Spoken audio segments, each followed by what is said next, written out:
मागच्या खरीप हंगामात गोंदिया भंडारा जिल्ह्यातील 3 लाख शेतकऱ्यांनी धान पिकाची लागवड करीत उत्पादित झालेल्या धान्याची विक्री शासकीय आधारभूत धान्य खरेदी केंद्रावर केली। तर ज्या शेतकऱ्यांनी धान्य विक्री करता शासनाच्या NAML पोर्टलवर नोंदणी केली अशा सर्व धान्य उत्पादक शेतकऱ्यांना राज्य सरकारकडून हेक्टरी 20,000 रुपये बोनस दिला जाईल, अशी घोषणा नागपूर येथे झालेल्या हिवाळी अधिवेशनात मुख्यमंत्री देवेंद्र फडणवीस यांनी केली होती। मात्र आज 5 महिने लोटले तरी अद्याप ही बोनस न मिळाल्याने धान उत्पादक शेतकरी संभ्रमात सापडला असून शेतकऱ्यांनी काळजी करू नका, या महिन्यातच तुम्हाला धानाचे बोनस मिळेल, अशी ग्वाही राष्ट्रवादी काँग्रेस खासदार प्रफुल्ल पटेल यांनी धान उत्पादक शेतकऱ्यांना दिली आहे।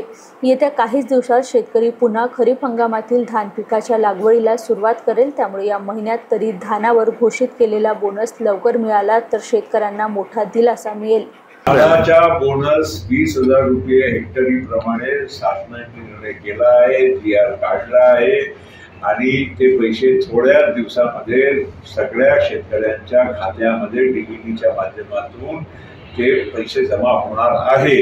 काही 2-4-5 दिवस पुढे मागे झाला त्याचा मतलब हे नाही आहे की दोघांच्या बोनस मिळणार नाही। काही शंका कोणी अशी ठेवू नका आणि 100% जे 20,000 रुपये हेक्टरी प्रमाणे धानाला बोनस जाहीर झालेला आहे ते शेतकऱ्यांच्या खात्यामध्ये या मे महिन्यामध्ये जमा होतील।